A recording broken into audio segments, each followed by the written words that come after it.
Hi, and welcome to this week's edition of On Point.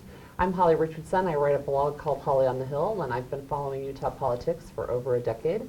And I'm joined by Heather Groom, who is a small business owner, a mom, and a member of the state school board. So welcome, Heather. It's just the two of us today. I know, we're a small group, but we have lots to talk about. As always. So we're coming to the very end of the fourth week of the legislative session. We've passed the halfway mark. Things are, it seems like they're fast and furious, but here are the numbers that I saw yesterday that are really interesting. About 1,300 bill requests have been submitted. Only 50 bills have been passed to date. A couple hundred have been abandoned. There's still like 350 in the drafting phase. And it's like, oh, they're not going to see the light of day this session. I think they're going to run out of time. But only 50 bills have been passed, but things are really ramping up with hours and hours of committee meetings and floor hearings. So it makes me wonder if it'll be a last-minute scramble or what will come about the last week or two, because you just never know. And so it'll be interesting to see how this plays out. But I did notice that as well. The actual bills passed have not been as many. So I mean, I think we're all kind of waiting, wondering, as people say, kind of what gets legs, and what's going to be moving at some point. Yeah, so. Next week they're going to have committee meetings that start going longer into the evenings, and as they try and wrap up committee meetings, because as you get to the end of the session, then you don't have committee meetings anymore, and you only have floor time. Here is something interesting, though. Later today, they're going to have the House Investigative Committee is going to meet and talk about, I think it's 6 bills that are coming out of their investigation of John Swallow. So those bills have been opened, but they haven't been heard by any standing committee, and so they'll talk about those bills, and then I think next week those bills will be heard by standing committees as they move through the process on what legislation needs to happen to close some of the loopholes that we found. Right. Good way to put that, loopholes. So, yes. So it doesn't happen again, but that's great. Yeah. So this morning I was in Health and Human Services, and I want to talk about this bill. It was brought by Johnny Anderson, but really the genesis was teens in foster care. And they finally went to somebody and they said, look, it's already tough enough that we're in foster care, but we have to go get layers and layers of permission before we do the normal stuff, like get a driver's license, go to prom. One of the examples they gave today is a cheerleader who is following their team to state championships. She had to go to her guardian ad litem, who had to go to the judge. They had to get permission 3 layers up and then come back down and say, yes, okay, you can travel. Right.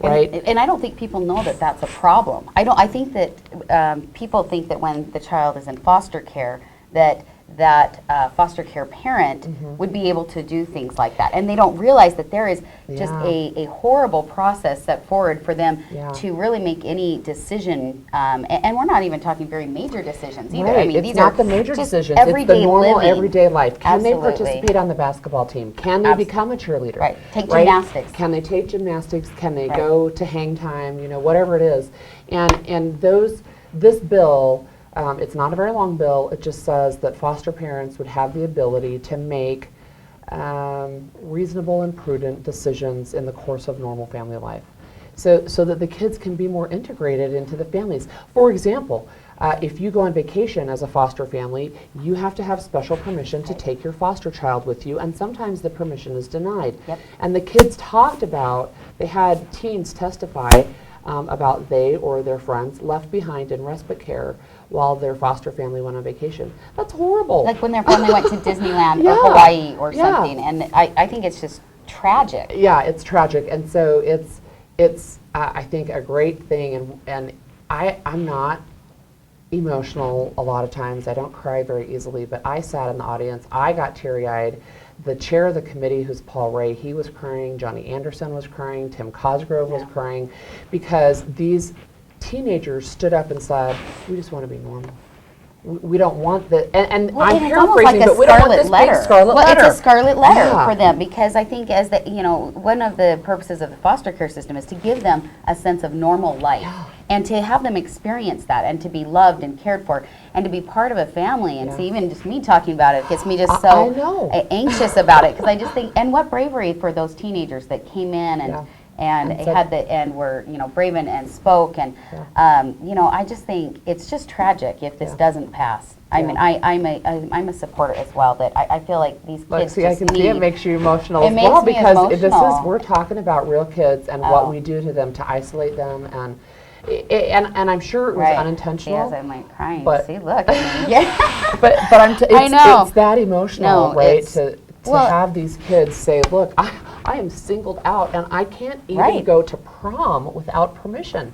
Things like that, and I don't think people realize that. But I've known a few kids in foster care like that, and that with that situation. And if they don't have all the permission back in time, they you know, can't- I they know. can't participate in sports or traveling out of the Yeah, state. yeah. I mean, there are just things that are competitions. just See, look at me, So- Holly. Now you rubbed off on me see, because I'm just so. probably was So probably good I here's the wasn't girl. there Here's this the girl night. part of us, right? I mean, Right. we're moms and We're we're moms and we sensitive to can- that. we But can you know see what?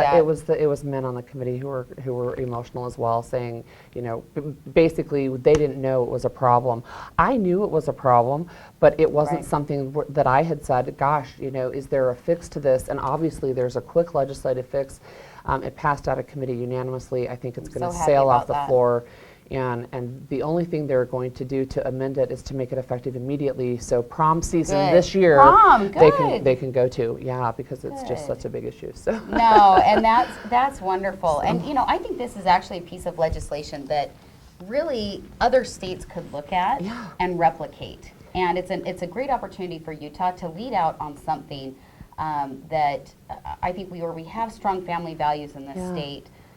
It's a great opportunity for us to show other states what the foster care system could look like, and that there are some changes there that could be made Yeah. that could make it amazing and for these kids. Like you said, I mean, they've already had tough experiences in the past, and for them to be able to just move forward Yeah. and have that ability to Yeah. participate in things would just be wonderful. I think foster parents sometimes get a bad rap. Oh, absolutely. I've been a foster parent, not in Utah, but in another state, and then I'm an adoptive parent, so my kids have come through less than ideal situations. That's why Right. they were available for adoption.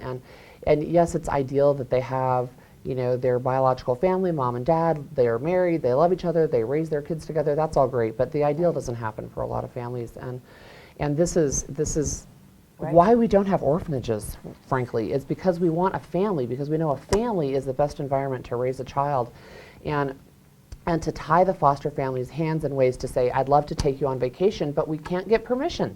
Right, we're right? waiting. We're waiting, and for those, things. I mean, those types of things are so, they stymie the foster families who really, all the ones that I have ever known have Right. been just Incredible. Right. yeah, very kind-hearted, wanting to do a good thing. Right. It's unfair that they get slammed so often by people who are like, oh, you're doing it for all the wrong Right. reasons and you're not the real family. And Right. you know what, my kids sometimes throw that at me. You're not my real mom. It's like, yeah, I changed your poopy diapers, I'm your real mom. So, Right. Or I taught you to drive, that should qualify me as being a real mom. Right, and I drove you everywhere, And I right? dro- all of those and to things. school back and forth. And, So- and I agree. There are some wonderful foster parents, and other people may look at those opportunities when they wonder, well, why aren't they putting their foster child in basketball or soccer? Yeah. And other people don't realize out there in society that foster care, the parents are. Really, their hands are tied, like you said, in that they can't, they have to wait for such a long process to happen. And there's no real guarantee when paperwork will come in. So anyway, I think it's also a very Well, endearing and wonderful bill. I was really glad to be there, and for me, I think this just might have become my very favorite bill of the entire session, and I think it's going to pass easily and with maybe not as much fanfare as it needs, but we'll give it here on point. So Right. yay, Hurrah, Johnny Anderson. Hurrah. Good, exactly. Well, great. So let's see, what other bills should we talk about? One of the hot bills right now is probably we just call it the one-to-one device Yeah, initiative. the tech bill. The technology bill. And that's getting a lot of talk. Yeah. And I know that there's still some tweaking there, and we've talked as a school board about what that means. We're supportive of the bill. We just want to make sure that it also is done right.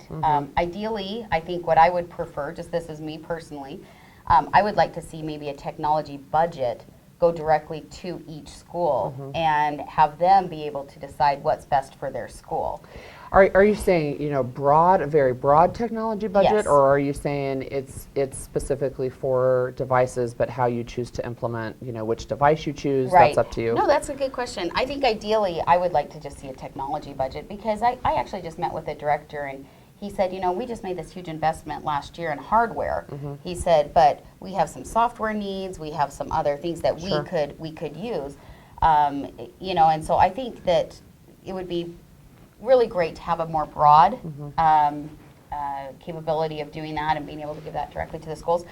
Although what we've, I think, settled on, I think will be good. There will be kind of an RFP process, and Yeah. we'll bring in a technology consultant. Schools will apply to receive, basically it's like a grant, and they would say, okay, you know, you can use this, and here's the 4 different packages we're offering, Right. or things that, Right, and you I know, think so some let us people know don't how you want understand that, right? That it's not, this is Absolutely. not like a quote vendor bill that's going to benefit one specific person, but you're going to Right. have multiple people be able to put together a package and say, here's the package, whether you want a tablet or, Absolutely. you know, the cheaper versions of tablets, or is it an iPad, or is it, you know, a laptop device? Right.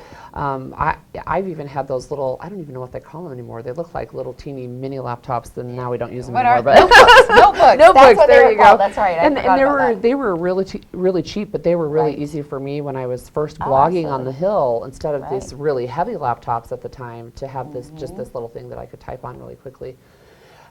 So yeah, so there's a process that will be an RFP process, multiple vendors putting Absolutely, together right. packages. The other thing, as I understand it, is it's not just let's throw a device at a kid and say, here you go, Yes, right? That it's right. much more involved than that, because we know that if you just throw a device at a child, they'll find the games, but they're not, this is not how you're going to maximize, Right. maximize your educational opportunities with these devices. Right, and I think that's actually a really important point to make on this bill. And one of the things that the school board's trying to do, as well as the legislature, is we're trying to work together a little bit better, and to say, okay, you know, where are you coming from, where are we coming from? And like I always say, you know, the legislature is the purse to education. I mean, they control, they're kind of writing the checks. And so, you know, and I understand they want some accountability there as well, and I absolutely, I support that 100%. But what this bill is more than that, and I think that this part has been a little bit left out of the discussion, is that we've said there needs to be some serious professional development about this. And it's not just about the actual hardware, and I really Right. want to make that clear. It's not about just the hardware. It's about really teaching the teachers and Right. providing the information that the teachers need to know in order to update their classrooms. And when we say update their classrooms, it's even their teaching style and maybe Yes. their lesson plans, because a lot of them are used to writing on whiteboards, using right. projectors. Yeah. You know, they're coming from a different place, and so a few of them might be even the mimeographs, you know. Oh, really? Purple Yeah. ink, man. No, I'm kidding. I'm kidding. But Right. yeah, you're right. And things have changed a lot. This is more of a shift, not about hardware, Yeah. but it's about an ongoing effort to make sure that our teachers Mm-hmm. in Utah know how to use technology properly in order to maximize the students' learning. Sure. And so this would be a real ongoing effort to say, okay, when you're teaching about, and whatever it might be, let's think of something. Geography, and when we're teaching about different parts of China, we'll just Right. say, when you're learning about China, I think the tendency for some people in the beginning stages of using iPads even in the classrooms was that the teachers, you know, with great intentions thought, okay, I don't know how to do this, so they would give the iPad Yes. out, the tablet to the child, and they'd say, okay, Google China, Yeah. you know, oh, find your favorite picture, or find out what the population is. And so they were only using it for kind of searching, you know, to find information only. But what we're really trying to do is make our classrooms more modern, Yeah. and saying, okay, like I saw a demonstration, for example, of someone that they did we've all done that frog dissection, remember, Yes. the in 7th grade, and I was like, Yes, you know, that's and right. I purposely, just so you know, actually, I purposely teamed up with the guy in 7th grade that I knew would have no problem Yeah. getting the frog, and so I was like, okay, you're my partner Yeah. on this, and so I was happy to just sit with him, and I'm like, here, I'll just count Yeah. the eggs or whatever, and you just do all the rest. But anyway, but I saw a really cool thing where they actually did kind of a virtual dissection of a frog. And no mess, and it was really fascinating at the same time. It was interesting. But there's ways to also integrate that into their lesson plans. And so, using a device to actually say, okay, let's learn, not just use it just to search and find out tidbits of information, but let's actually integrate it into our plans. And maybe with math, actually doing the math problems on the tablet. And, because we all use our devices. I mean, let's be honest. I mean, my kids even laugh at, sometimes it's me that my kids are like, hey, Mom, hey, time to put the device away. And I'm like, okay, all right. They're like, and in fact, I have to tell them, if we do no devices at dinner, they're like, as soon as yours put away. Yes, I know. I have to obey the rule too. That's right. So. That's right. Well, I saw an interesting thing, a statistic recently that something like 60 or 70% of our emails now are being read on our phones, on our smartphones. We're not even doing them on laptops anymore or desktops. It's true. Right. That we're doing so much interaction now on mobile devices, and that's the thing that's so fascinating, and I think such a great opportunity. That if we think we're just taking what we've always done and transferring it to a device, that's not what is being proposed, and that's not what's going to help our students be competitive on a global scale. And I think we have actually talked about this on Point briefly because I remember a statistic that I mentioned saying India, for example, people have more cell phones, personal smartphones, than they have access to toilets, right? That the emerging nations also they're learning on these phones, and they will compete against us, right? We need it's not just phones, right? But we need to be able to control our digital usage. Right. It's not just we're going to go play, right? It's not just, hey, let's go play Angry Birds or whatever the latest edition is, right? But it's being able to say, how do we integrate that learning? How do we best help these students? And how do the teachers move from stand in front of the room and present to now we can do all this interactive stuff? And I think we've got some good models within the state already. And we've got good programs. I think there are even some, if you actually look out there and you look at some of the software and even free sites that are available now.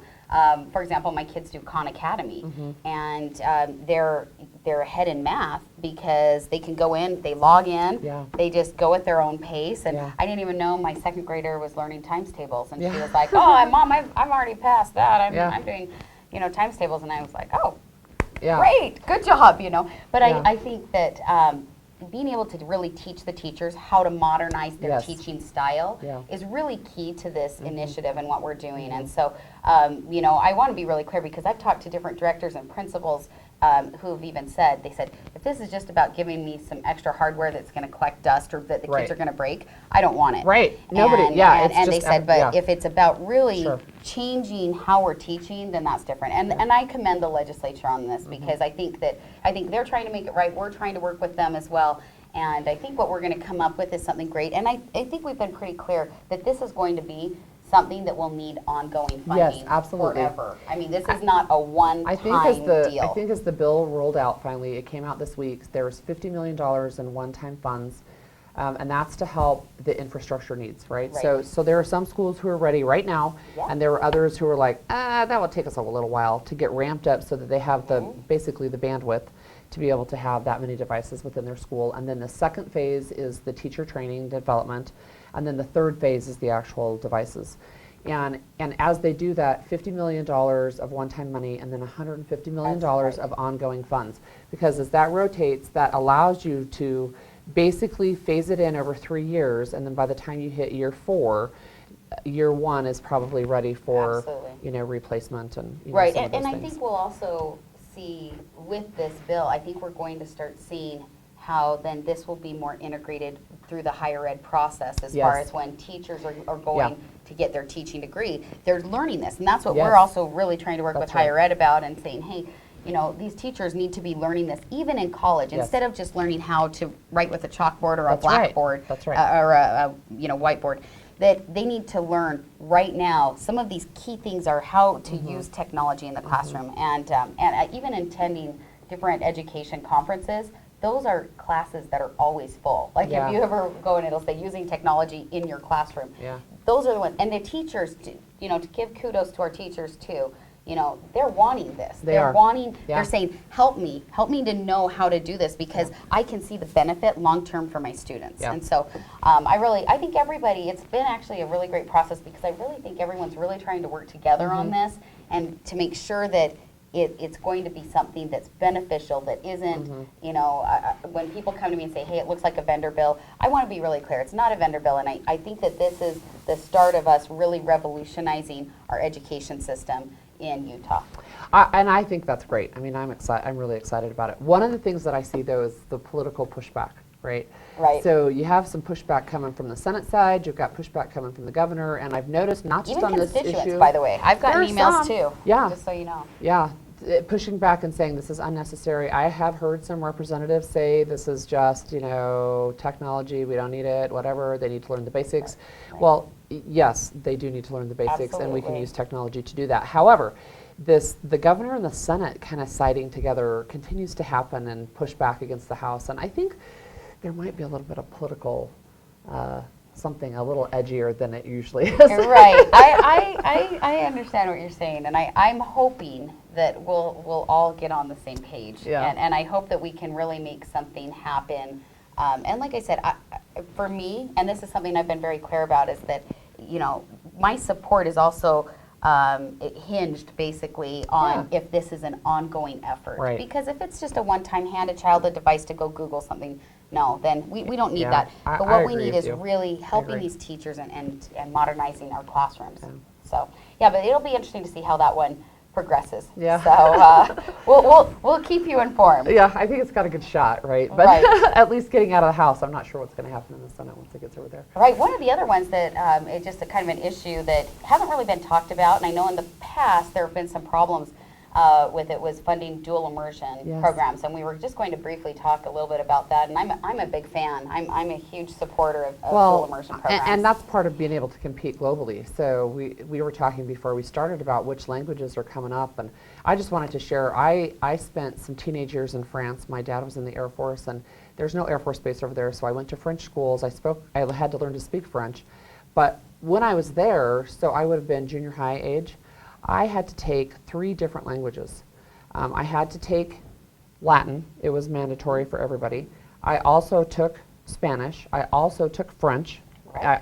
Actually, because I was in French, I took English. I got an And A this in is that class. considered core over This there is as well. core I mean, stuff. this is core. Everybody had to. They You consider had it to have, language arts. by the time you got to the equivalent of 9th grade, you Right. had to have had exposure to at least 3 languages. One of them had to be English, one of them had to be Latin. Right. And then I also took some Spanish and I took some Italian, right? And so I'm fluent in French, although it's rusty, but it's something that we don't do as well in the United States, I don't think, as some of these European countries and other international countries. So tell me about the dual immersion stuff, and I think your kids are involved, are they? Right. I've always been a language advocate. I actually used to teach at the Missionary Training Center for the LDS Church years ago. I taught Spanish, but then I also taught ESL, and that was one of the best experiences of my life because I actually taught these missionaries coming from all parts of the world. I mean, Yeah. we had them Who did from not speak India, English. Yeah. and we had them from Samoa, and Oh, yeah. that we were teaching them how to tie shoes, seriously, yeah. and just even basic hygiene. And there's a reason there's a fence around that MTC because we maybe once or twice had somebody that just didn't realize that they couldn't wander off and hike the mountain. So anyway, but it was just an amazing experience. In fact, my That husband. was for the girlfriends. yeah, it is. Or the moms, even better, Right, the exactly. moms. Well, and my husband always is like, you need to write a book on some of those experiences Yeah. because I had some really interesting experiences in that program. But it really, I had always just loved culture and language and feel like it's an investment for our future.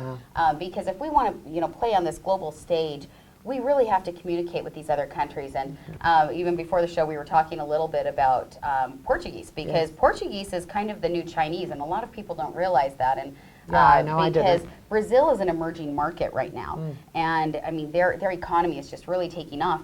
But their government has not done a great job of teaching English in the classrooms, and so they're scrambling right now to try to teach people English. But I mean, it's a real process to get integrated and Sure. get a program going, especially with a country the size of Brazil. So there's a really growing need for people that speak Portuguese. But right now, people just think in Utah we're doing Chinese and Spanish, but they don't realize that there's there are quite a few French There's immersion. French, yeah. There's also Portuguese. There's going to be a German immersion. And that one's actually really interesting because it's a little bit more STEM-based also. Interesting. And so they already have some curriculum for that. And then also they have, there's a need for even Russian immersion. Mm-hmm. And, you know, do you remember back kind of decades ago, they were starting to do a little bit of immersion Russian, and then kind of those died off for a little bit. So it's great. And I think even here in Utah, remember when the Olympics were here in 2012 or 2002. 2002. I'm a decade off, but yes, my son was born during the Olympics, so I still remember that very well. But people were amazed at how they could find the languages they needed here when we hosted the Olympics. And that's what's great about Utah. But I think even if we can have that investment at an earlier age, I once saw a study that said that even the LDS missionaries that are coming back, they only come back at usually about an intermediate, high intermediate to low fluency. But if they would have even a little bit more exposure in these earlier grades, they would be able to come back and be completely fluent. Yeah. And there is a difference. And I There is. actually speak Spanish, but I have always wanted my children to be immersed in a language. And so I've had some of them taking Chinese, Spanish, and Arabic, actually. Wow. And my daughter's in the Chinese immersion. And what I love is she's not even 8 yet. And she does something that we call code switching, which sometimes she doesn't realize that which language she's speaking. And so she said something to me the other day and just said this long sentence. And I was a little bit startled because I thought, is that Chinese that she just said? And then she said, oh, sorry, Mom, I told you that in Chinese. Wow. And so anyway, it's just been an amazing thing to watch. But I'm a real fan of that. And I know that every year, dual immersion, sometimes the legislature says, okay, is that really a priority? And I hope that we remain at the forefront. People don't realize we were even just featured in Time Magazine for our dual immersion programs and the benefit that they are, and the kids that are coming out and how fluent they are as well. So I really hope the legislature funds that, and that's an ongoing, investment really in education. Well, it is an investment, and it's looking down the road to how do we bring businesses here, right? How do we keep our kids here if we want them to continue to stay in Utah and be part of the economy and growing Utah as a state long term? We've got to be able to have those higher paying jobs coming in, and I think that language skill is something that's essential. And I sometimes wonder if I've done a disservice to my kids, and yet I have them from 8 different countries, and so some of them, English is not their first language. Right. And they had some of those neural pathways laid down when they were younger, but I have some that still speak their native language, and I have several from Africa that still speak Amharic, and it's a difficult language, right? But in Ethiopia, where those kids are from, they actually have 54 different languages, and that doesn't count the different dialects. And so they came to my home speaking 3 and 4 languages because they had to learn them based on where they were living and who was interacting with them. And then we said, hey, learn English. Right. Well, and it's so much easier to learn at a younger age. And that's why I call it an investment up front. Because my daughter in kindergarten, we did an exposure program where she did basically 3 months of Chinese, 3 months Arabic, and 3 months Spanish. In kindergarten? In kindergarten. Wow. And her accent was amazing in Spanish, and just the things that she said and the way she could understand just in 3 months. And then also Arabic. It was funny. I had a guest teacher from Egypt that was here, and she said, my kindergartners speak better than my 7th graders. She said their accent's better and they're learning faster. But that's true. So I'm in one of my other past lives, I was a midwife. I still kind of am, not really. But one of the fascinating things about babies as they start to get language acquisition is they speak every sound. They can naturally make every sound from every language. Right. But as they hear stuff back to them, so we reflect back to them, oh, did you say mama? Oh, mama, right? What we reflect back are the sounds in our language. And the tones. And our tones, right? So you can have a baby who learns Chinese and the ability to have the different intonations and those types of things that if I were to learn now, I would have a much harder time than, say, for example, my 2-year-old grandson, if he were immersed in that as well, and the kindergartner age, they're able to pick that up. And so the guttural R's and the, in Spanish and in French, I mean, those types of things, they're much, much more capable of doing that. It's kind of like the Kawasaki method, right, of violin? Right, the Suzuki. Suzuki, yes. See, I'm so bad, you can tell. Motorcycle, but yeah. Yes, Obviously, my Suzuki. kids don't take I violin. did Suzuki violin, so. Okay, totally But screwed up. We can end now. No, that's okay. I followed you. It was like I was envisioning violin and The motorcycle cow- at the same time. Sorry. But I knew no, it was it's something great. like that. No, it's amazing. So anyway, but then let's see, what else is going on that we want to discuss? Well, next week budget numbers come out, and so That's right. we're going to be at the end of week 5, and then they'll have the budget numbers that will finally help them craft the budget that they'll pass at the end of the session. We've got campaign season that has started, and That's already seems like that's already. It is. It's already cooking. underway, Right. and I think overall it's going to be a relatively quiet season. My race won't be quiet, but but No, I don't overall, I think it think that will. it's going to be a relatively quiet season. We don't have anybody that's in a statewide race except for Sean Reyes, and so far as Attorney General, I haven't heard of anybody who's filing to run against him within the Republican Party. Right. It's But been a little quiet though that way. I think It people has kind been of either quiet. started right before the session Yeah. campaigning. It seemed like even back in Yeah. even December, Yeah. you know, and The session very just early kinda sucks January. all the oxygen yeah, out of kind of early all of the- January, and then all of a yeah. sudden it just kind of just stopped. It's like everything's just kind And of then in it's freeze going to mode. be really a crazy month, and so people who don't follow politics as closely as some of us, Right. who don't have another life, don't realize that caucuses are less than 4 weeks away now. That's what people don't realize, and I think also even the filing. Yeah. You know, the filing. So filing is window the day is- after the session ends, Yes. right? And It's it really only, a and it week. only goes until the next Thursday, which is Yep. the night of caucuses, and then you have crazy. 3 weeks. So the 3 major counties, their county conventions are all on the same day. It's April 12th. So Davis County, Salt Lake Right. County, and Utah County all have their conventions the same day. And then you have a week for Easter, and then you have the state convention. But this year, I think it's the bringing back county memories. races. Just I having know. to say that, I'm like, I know, it's the county races, I think, this year, county conventions that are going to get even more attention than the state delegate are. races. So, absolutely. so this time people will be, vying to be county delegates. Last time and Right. the time before it was to be the state delegates because we Right. had a couple of Senate races, but we don't have a senator up for election this go round. So. Right, right. And so I think it's good to, and especially since we're promoting women on this show, we need to get more women candidates. get more women candidates, and also just even, getting women to run as delegates and, Yeah. and participate in caucus, not just Yeah. attend caucus, but participate Yeah. and be active. And so I think that's one of the arguments on the Count My Vote Mm-hmm. initiative is that they're saying, well, we'd get more women involved, and I want women to be involved more and be delegates. I would love to see that happen, Yeah. and And instead of participate, 17 they to can participate on 19%. campaigns and, Oh, all of yeah, those types of absolutely. things. And I think what we know statistically, when women run, they win at the same rate as men. Right. Same percentage, right? So they don't win every race, right? Right. And they don't, but they win at the same percentage that the male candidates do, depending on all of the other factors that you look at in a campaign. But we just don't have as many women who run. And so I spoke earlier this week to some women in business about thinking about running. And how do you make that decision? And one of the things that women do, and maybe we can just end with this discussion, but one of the things that female candidates tend to do is they look at it and they say, well, everything's not 100% perfect all Right. the time. If only I had X, Y, Z fall into place. And you know what? The time's never going to be perfect. Life I agree. happens. And especially with a part-time legislature, but even if it's running for your state school board, Right. if it's running for your district's school board, if it's County running for commissioners. county commission seat, whatever Right. it is, right? The municipal races we just finished last year, but we'll start again in a year, right?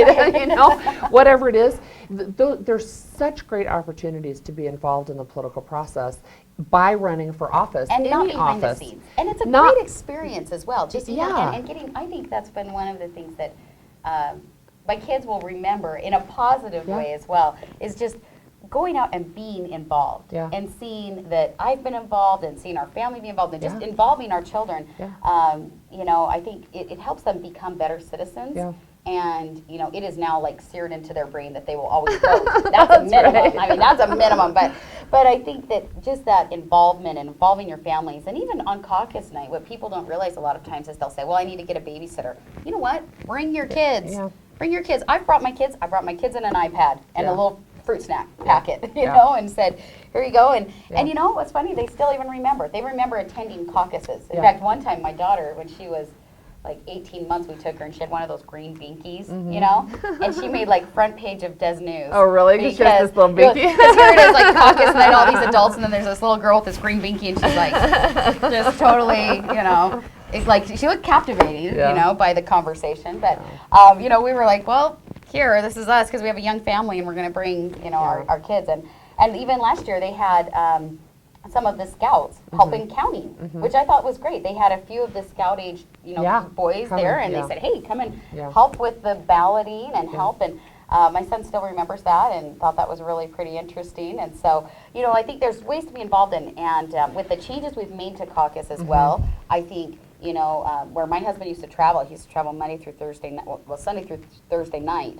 And times he missed caucus, and it was so hard on him. But now we're going to have some other processes in place to participate and absentee ballot, and so I'm really excited about it and to see how this works this year. But I really hope we get also the attention and the support from the business community, from the churches, from all churches. And just for, you know, overall community feeling, saying, hey, everyone go out and participate in your caucus, because that is the system we have here in Utah. So we really need to make sure that everyone's participating. So I hope you all remember that. I want to just go back and close with one final thought. Just loop back around to what you said. It's not just participating behind the scenes. It's not just going to caucuses. It's not just saying, I'll go vote. It really is putting yourself out there and running. And, you know, it can be scary, but it's scary for everybody. And you learn things about yourself, you learn things about your community, and win or not win, it's still a really great experience, and it gets you positioned in a way that you can continue to make a difference in your community. And I think women actually can contribute in really great ways as candidates and as elected officials in all levels of office. Absolutely. And I think and you know what people don't tell you? It's fun. It's fun. It's fun. I mean, I know that sounds crazy. There are crazy parts, and there are some sad parts, and there's some hard parts, but I think people don't realize it also is so fun, and you meet interesting people. Like I look at people that I've met years ago on the campaign trail, and I've still stayed in touch with a lot of them. Or one time I was talking to somebody and I said, "Oh, how do we meet?" "Oh yeah, we met at a campaign." Yeah. You know, so it's like, you know, you have some of those memories, and it's a great experience. And like you said, I think sometimes women, especially, I call it the vice chair syndrome. I think we've talked about that before. A lot of times women say, "Okay, I'm not going to run as the chair, but I'll run as the vice chair, or I'll run as the second, number two." You know, and it's a little bit hard for us to kind of put ourselves out there, and sometimes we kind of go through the checklist and we say, okay, I don't have as much experience, or I don't have this, and we almost make the what I don't have list versus what I can bring to this office or this position list. And so it's a great experience. Like and I think we need a large variety of people and their skills sets that bring them into policy discussions. But there are many times where the passionate person out knocking doors and talking to people will beat somebody who has like the stellar resume on paper, who feels entitled. Or money. Or money. What people don't realize is sometimes the other candidate can spend 10 times more than them, and the other one will win. You know, so it's really about work and putting yourself out there and what you have to offer, and what you have to offer. What you know, don't make that negative list. This is what I do have. Put that aside. Right? Decide what you have and what you can offer, and make a platform around that. And I think it's great. So just remember, caucuses are coming up as well. And March 20th. That's right. Caucuses are March 20th. Now, I think no matter what your party is, they're on the same night this year, and it's so March 20th, Thursday night. Be there. So anyway, thanks for being with me, Heather. Yes, it's always fun. Thank you guys for joining us again. Thank you.